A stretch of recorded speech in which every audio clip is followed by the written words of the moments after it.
Hey guys, Monochrome here. Welcome back to my channel. If you're new here, welcome. Genuinely good to have you. Okay, optics. I'm not talking about night vision gear. I'm not talking about thermal night vision gear. That is not the subject of this video. Let's talk about regular, ordinary optics. Binoculars, monoculars, the stuff that you use when the sun is out and you need to see what's over there in the distance. The nice thing about a quality monocular is that it takes up a lot less space and they're usually lighter. Now, I'm not talking about old-fashioned telescopes, but modern-day monoculars. I do have one. I bought it over a decade ago and I am very happy with it, but it was not cheap. I paid,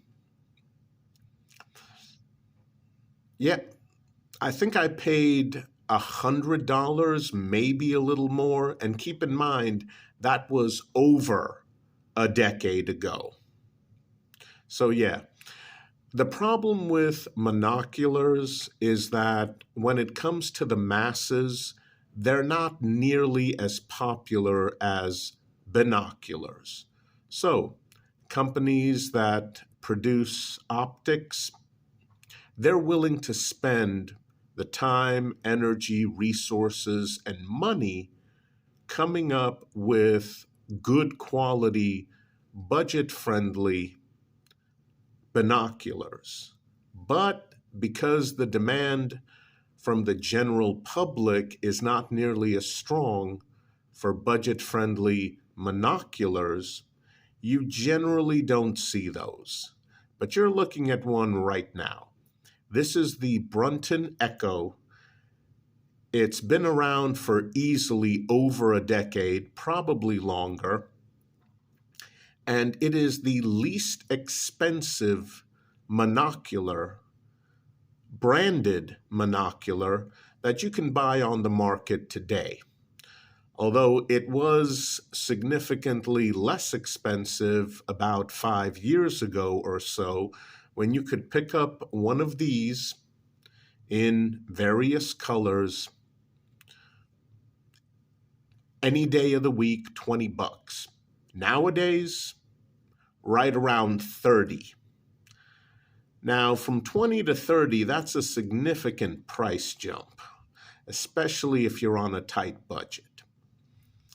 And the big issue is, oftentimes when these are reviewed,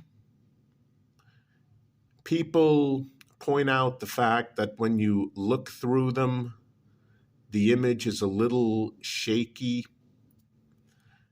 And if you use them for too long, you get eye strain. And then you have the detractors who will just straight up say, oh, that's a toy. That's a toy. Get a real monocular, spend the money. This is a toy.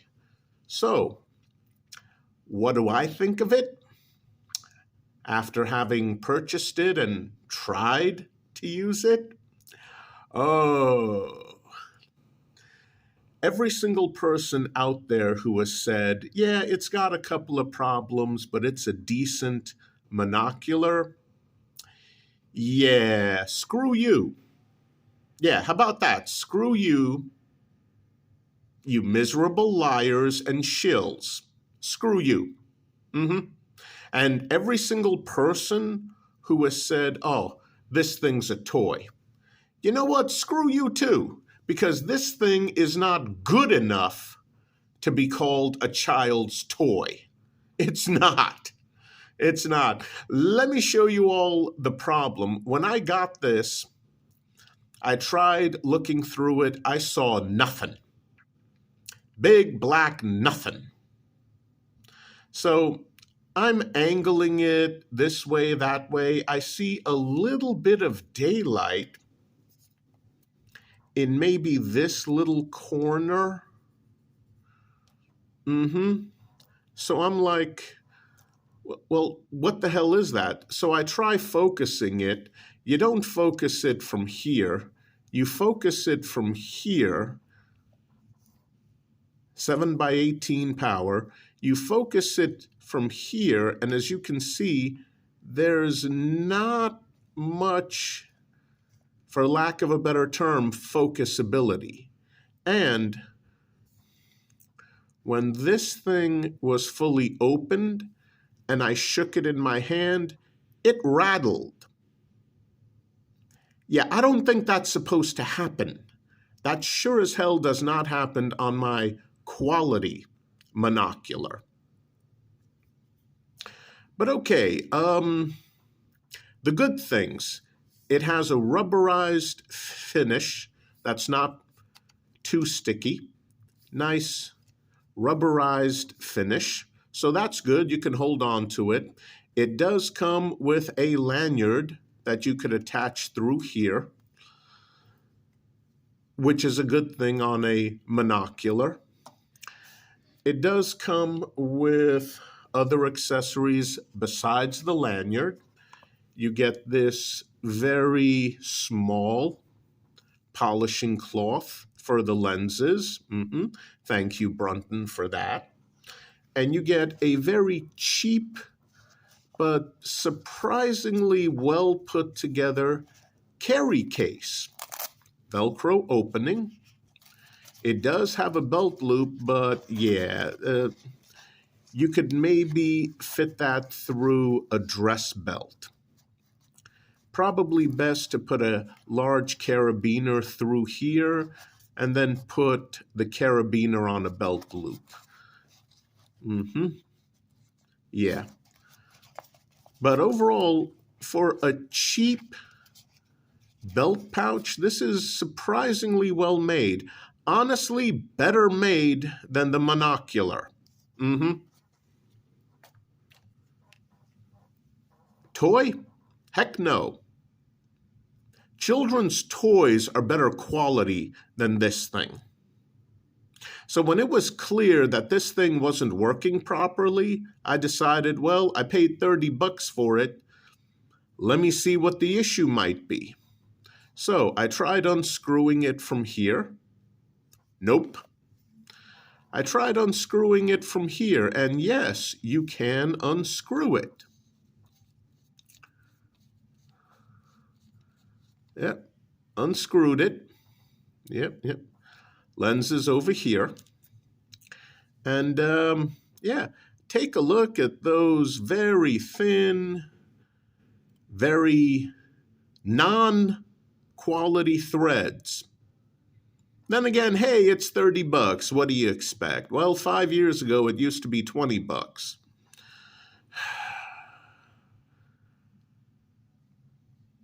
Now, imagine what I found when I unscrewed this. And it does unscrew. Maybe it's not supposed to, but it does. So let's unscrew that. Yeah. There's the lens on that side. So what's in here? Well,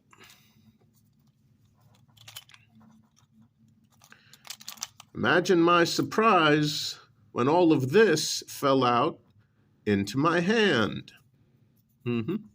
Now, the lens on this side is still there, so that's attached securely. Credit where it's due, Brunton. Let's take a look at everything else. Okay, so yeah, this piece, cheap plastic, that fell out. I don't think it's supposed to. There seems to be dried up residue glue all around the holes on either side of the bigger hole. Yeah, I think that failed. I guess this is the prism. And look at that thing. Does that look right to you? That does not look right to me. There's pieces of rubberized plastic that's coming off in my hand and leaving black marks. And yeah, that looks cracked on the bottom. And that is definitely some sort of residue. You can see it there as I angle it. This is a prism and it's supposed to be clear. What is that freaking residue on there?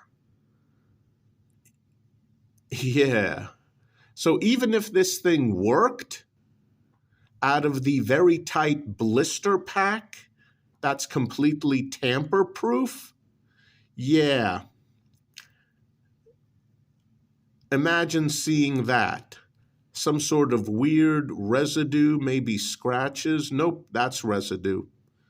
That is definitely residue. I don't know if it's glue, what the hell that thing is.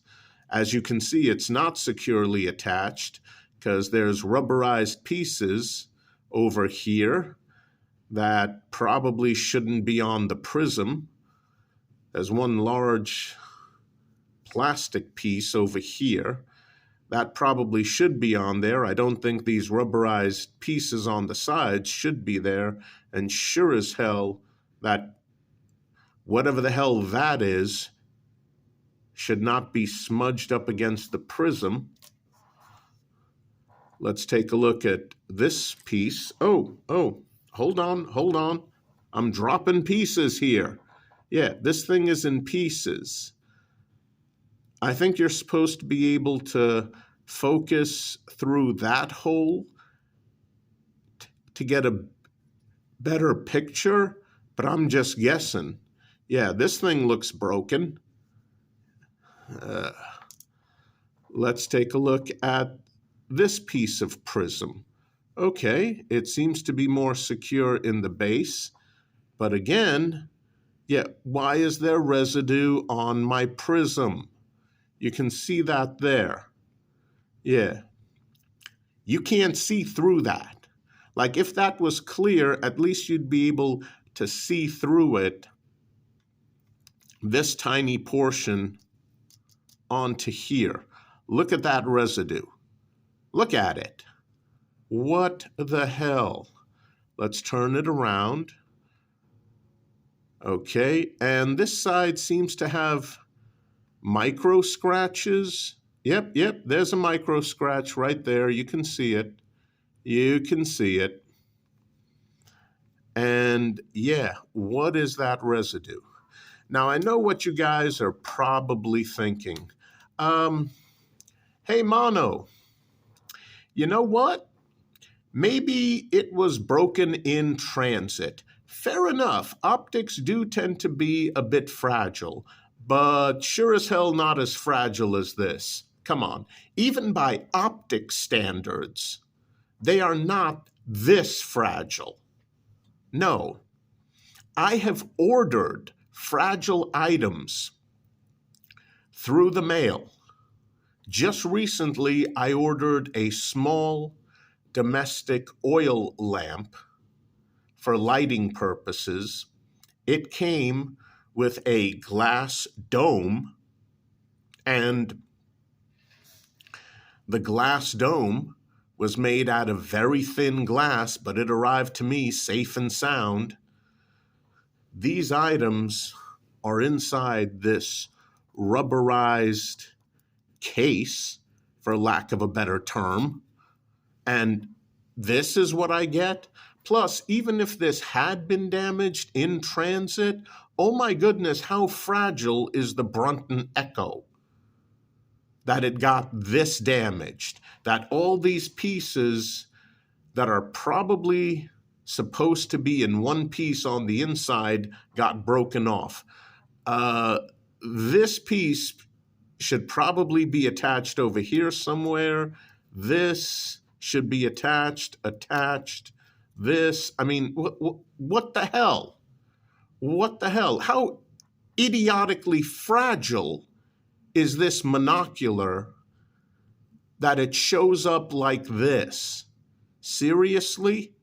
And I thought about it. I thought about buying another one and testing that one out. But you know what? I just took $30 and flushed it down the toilet, plus shipping and handling. Why am I going to do that again? No. If this thing is so idiotically fragile that it can't survive a basic shipping, freaking hell. I have literally seen children's toys, buying toys for my niece and nephew that were better quality than this. Significantly better. All of you out there calling this thing a toy, stop calling it a toy because it's not even good enough to be a damn toy. And all of you shills and liars out there, ooh, you're the reason why I started my YouTube channel. My YouTube channel should not be necessary if you just told the damn truth. But you don't, do you? No. Oh, the image shakes a bit. You get a little bit of eye strain. But overall, it's a good budget monocular. Screw you, you lying bastards. You deserve to have your damn tongues cut out of your mouths. No. No, this is not a good budget option if you're looking for a freaking monocular. No. And if you're looking for a cheap monocular toy that you could give to your kids, let them play with it outside, no. Not even good enough to be a cheap child's toy. Are you kidding me? And the price went up from 20 to 30 bucks in the last 5 years? Are you kidding me? Maybe this thing did get broken in transit, but look at how ridiculously cheap and fragile the components are. Seriously, Brunton, this is good enough to carry your name?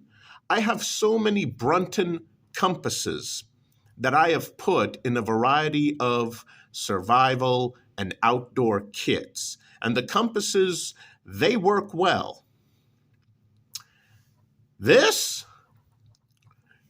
is good enough to carry your name, Brunton? Honestly, screw you too. I am done buying your products. This is what you give your customers? This? Hell no.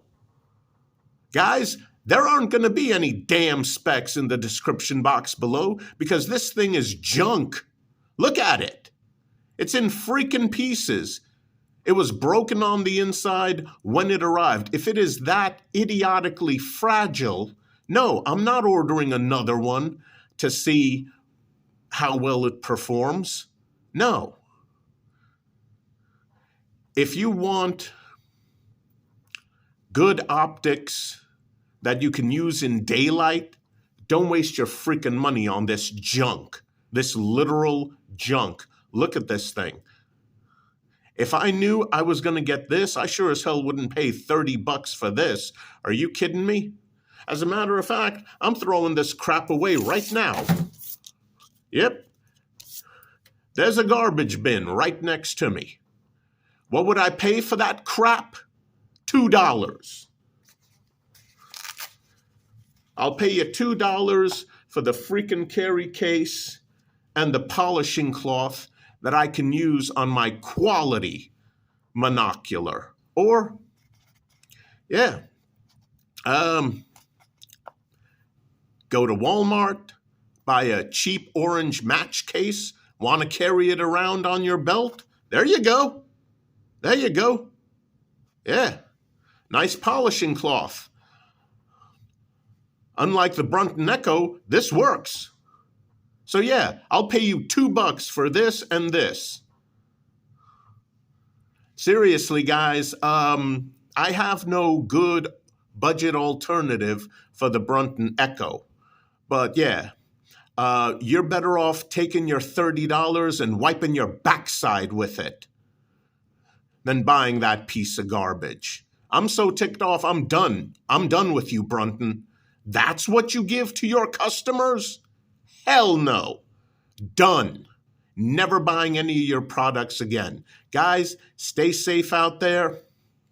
I'll see you soon. Hell no. No specs in the description box below. That was junk. Don't throw your money away on junk. The worst product I've ever reviewed on my channel. You just saw it. Congratulations. I'll see you guys soon. Take care.